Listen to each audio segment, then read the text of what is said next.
నమస్తే, welcome to Jillavani news. ముందుగా headlines చూద్దాం.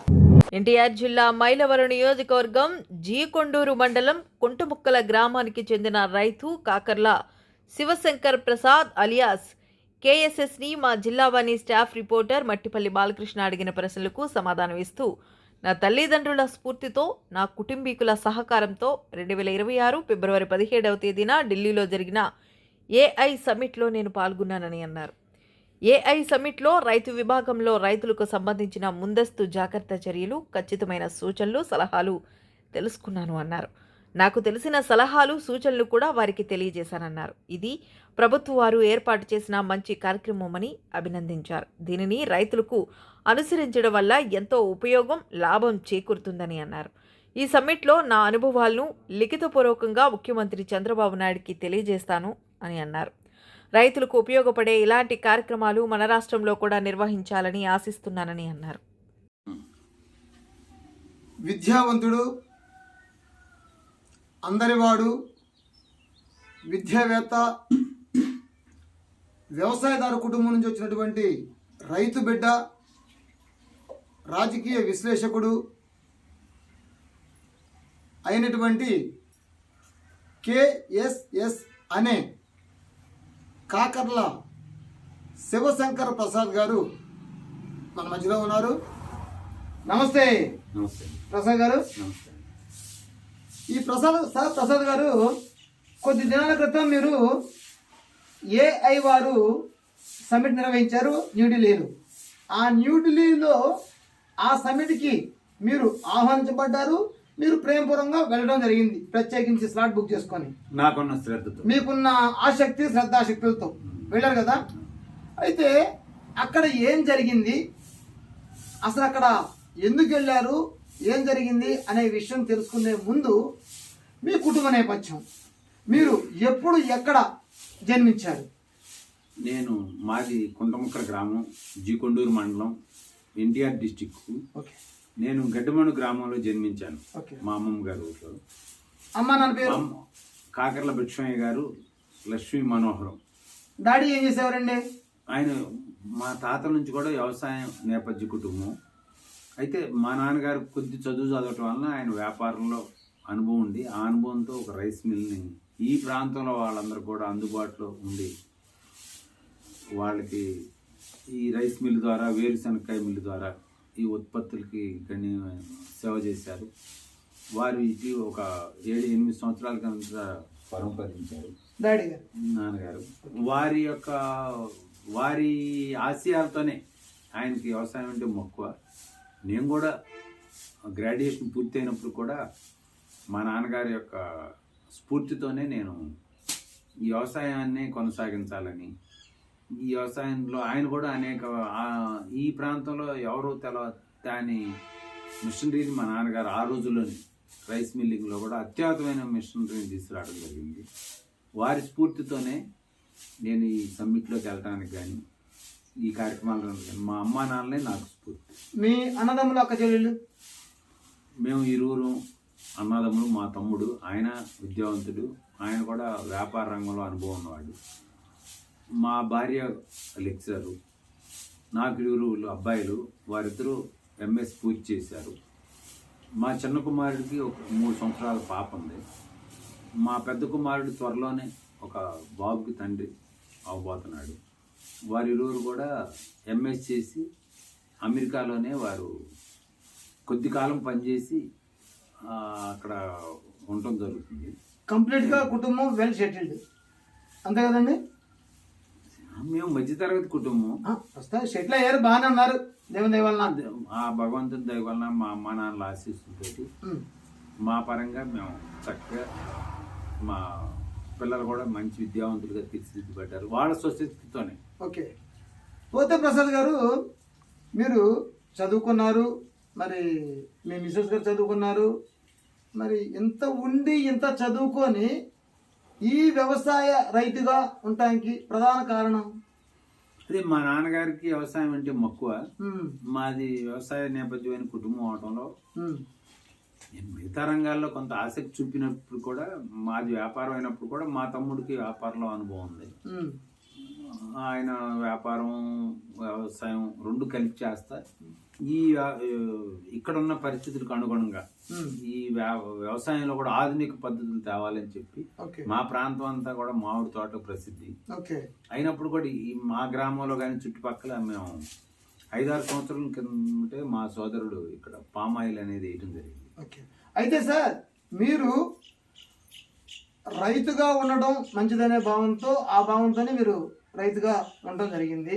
అందులో భాగంగా మీరు ఇక విషయానికి వస్తే సమ్మిట్ జరిగింది. ఆ సమ్మిట్ AI సమ్మిట్కి వెళ్ళారు కదా, అసలు AI సమ్మిట్ అంటే ఏంటి?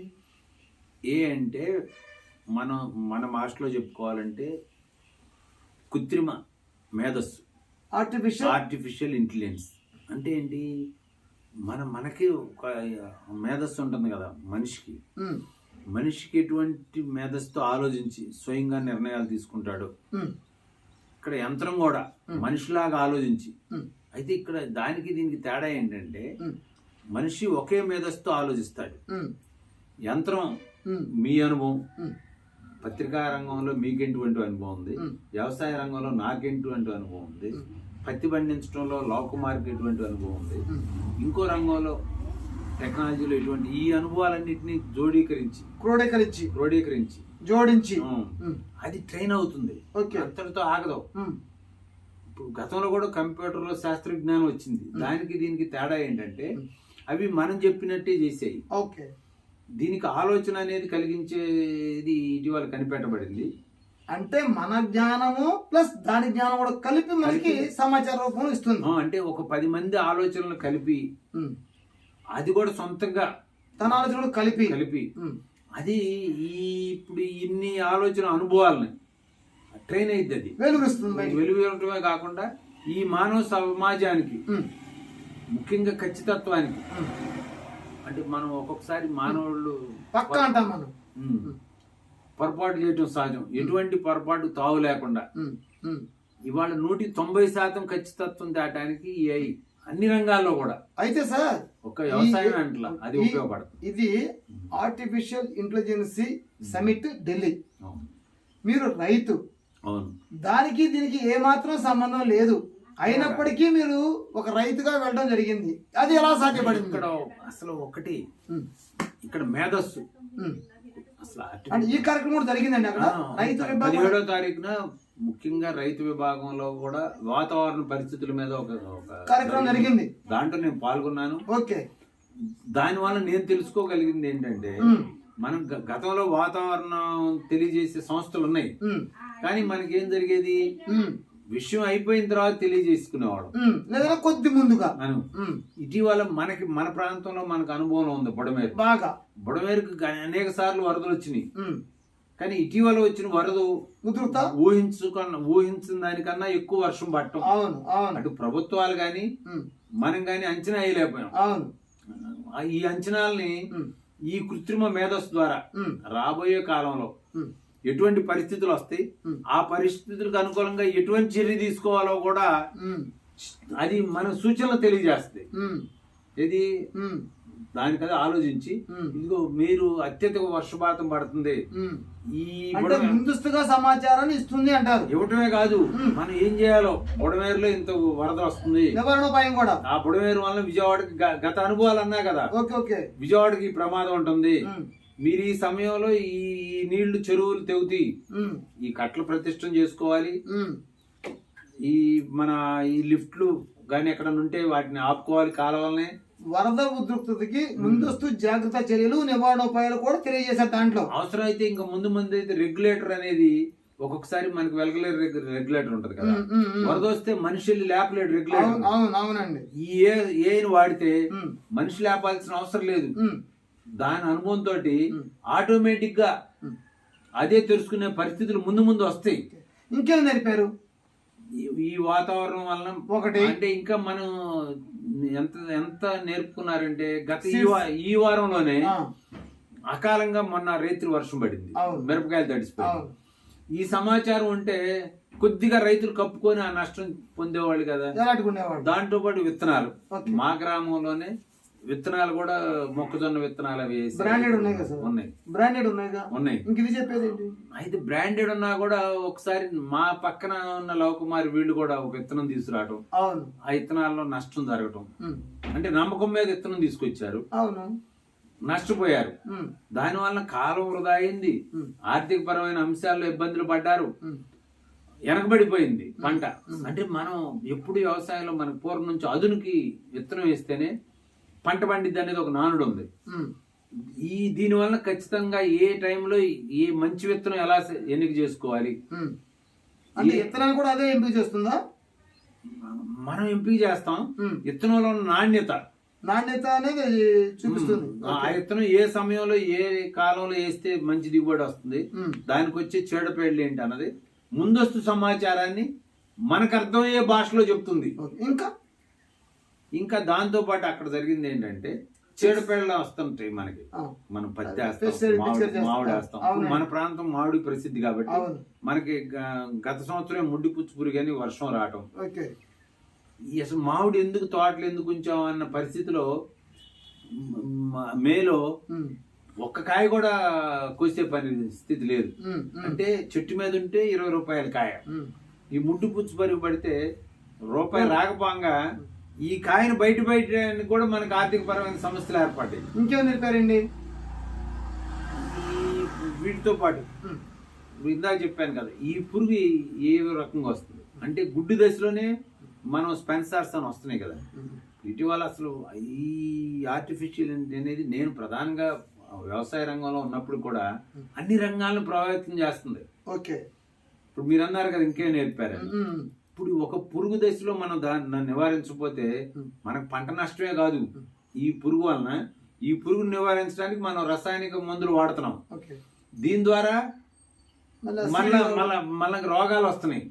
అంటే ఆర్థిక భారం, అనారోగ్య సమస్యలు, మెడికల్ భారం. ఇవాళ హాస్పిటల్లో చూడండి ఎంత లైన్ ఉంటుంది. టోటల్ మళ్ళీ మిమ్మల్ని ఎవరైనా సలహాలు అడిగారా? మీరేమైనా సలహాలు ఇచ్చారా? అక్కడ చర్చలు జరిగినాయిగా. ఏమి ఇచ్చారు మీరు? నేనేమి ఇచ్చానంటే మా ప్రాంతం సంబంధించిన సమస్యలు, మామిడి తోటలో గత సంవత్సరం ఇట్లా నష్టపోయింది కాబట్టి మీరు మా ప్రాంతంలో ప్రభుత్వ సహకారం తీసుకొని స్పెన్సర్స్ కానీ ఏదైనా నష్టం రాకముందే, పురుగు రాకముందే పురుగును గుర్తించే సాధనాలని ఉపయోగిస్తే, ఎందుకంటే ఇది ఇంతకుముందు కూడా రీసెర్చ్ జరుగుతుంది. అంటే ల్యాబ్ టు ల్యాండ్, అంటే పొలంలో ఏం జరుగుతుందో ల్యాబ్ వాళ్ళకి తెలవదు, ల్యాబ్లో ఏం చేస్తున్నారో రైతులు తెలవదు. వాళ్ళిద్దరి మధ్య అనుసంధానం చేయడానికి గతంలో మనుషులో ఉండేది, ఇవాళ యంత్రాలే ఒక మనిషిలాగా మధ్యవర్తిలాగా పనిచేస్తున్నాయి. చివరిగా మీరు వెళ్ళిన అనుభవంతోనే కానీ, మీ రైతుగా మీకున్న అనుభవాన్ని కానీ, మీ పరిసర ప్రాంత ప్రజలకు మా ఛానల్ ద్వారా మీరు ఇచ్చే సందేశం ఏంటి? అంటే గతంలో కూడా అనేక ప్రయోగాలు అవి జరిగినప్పుడు కూడా అవి రైతులకు నేరుగా, అంటే మార్కెటింగ్, మనం పండించిన పంట ఉంది, మధ్యవర్తి అనేది అవసరం అవుతుంది.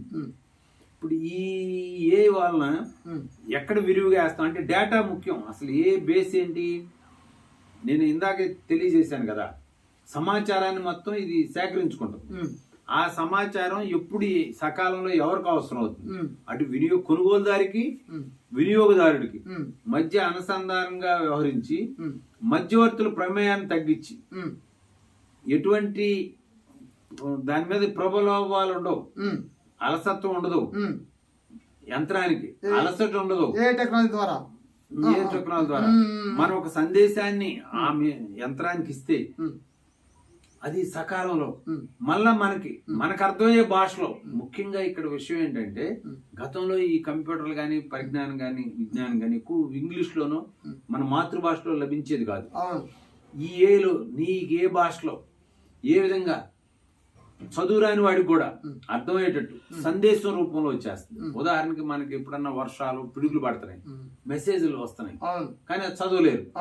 కానీ ఈ యంత్రాంగం ద్వారా ఏంటి, ఇదిగో పలానా కొంట ముక్కల్లోనూ, భీమార్పాడులోనూ, మైలవరంలోనూ పిడుగు పడుతుంది అన్నది సందేశం రూపంలో వచ్చింది అనుకోండి, ఇంకా ఖచ్చితత్వంతో వస్తుంది. సుమారు ఒక 4 గంటల ఎప్పుడు పడవచ్చు, ఏ ప్రాంతంలో పడవచ్చు అంటే మేలుకొల్పుతుంది, ప్రజలను చైతన్యం చేస్తుంది. ఇటీవల మన ఆంధ్రప్రదేశ్ ప్రభుత్వం కూడా దీని కుడి అడంగా వాట్సాప్ లోనే అనేక సేవలను ప్రారంభించారు చంద్రబాబు నాయుడు గారు. మొట్టమొదటి నుంచి ఆయన ఉమ్మడి రాష్ట్రంలో హైటెక్ నిర్మించడంలో కానీ, ఇటీవల కాలంలో అమరావతి మన వైజాగ్ లో డేటా సెంటర్ కానీ, అమరావతిలో క్వాంటమ్ వ్యాలీ కానీ, ఇవన్నీ కూడా ఆయన ఎంతో ముందు చూపుతో ఆయన ఒక పిలిపిచ్చారు. అసలు మీరు అడిగారు కదా ఎందుకు మీరు వెళ్ళారని, ప్రతి ఇంటి నుంచి ఒక పారిశ్రామికవేత్త రావాలని.